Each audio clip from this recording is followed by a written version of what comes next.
டேய் என்ன எதுக்குடா இப்ப சண்டைக்கெல்லாம் கூட்டிட்டு வர? டேய் சண்டையெல்லாம் ஒண்ணும் இல்லடா, வெறும் பேச்சுவார்த்தை தான். எங்க நிலத்துல அவன் செவுத்த சேர்த்து கட்டிட்டான்டா. டேய் அதுக்கு நான் வந்து என்னடா பேசுறது? டேய் நீ பேசலாம் ஒண்ணு வேணாம், அவனை பார்த்து நீ முறைச்சா மட்டும் போதும், மத்தெல்லாம் நான் பேசிக்கிறேன். முறைக்கணுமா? சரி வா. அண்ணே இதுக்கு மேல எதுவும் சொல்ல முடியாது, செவுத்து இடிச்சிருங்க. இதுதான் நான் கடைசியா சொல்றேன்.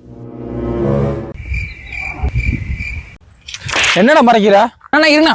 டேய் அவரை பார்த்து என்ன முறைக்கிற? டேய் நீ தானே முறைக்க சொன்ன. டேய் அதுக்கு நீ இப்படியான முறைப்ப? டென்ஷன் ஆகிறாரா, கொஞ்சம் சிரிக்கிற மாதிரி பாடுறா. தம்பி அந்த வீடு அந்த செவ்வூர்ல எங்க அப்பா மாதிரிப்பா.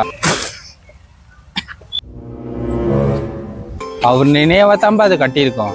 சே அது தெரியாம எத்தனை நாள் அங்க ஒண்ணு கிடைச்சோமா? அது எப்படிப்பா இடிக்கிறது? என்ன சிரிக்கிற? அது எங்க அப்பாடா.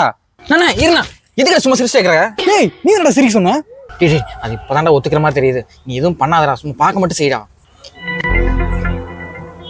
தம்பி சரிப்பா, உன் வலிக்காரன்பா, செவுத்த எடுத்துடலாம். நாளைக்கே செவுத்த இவ வேற வந்து பாத்தீங்கன்னா அப்படி பண்ணிக்கிட்டே இருக்கீங்க. நீ என்னடா ஓடாம அப்படியே நிக்கிற? ஓடுற முதல்ல.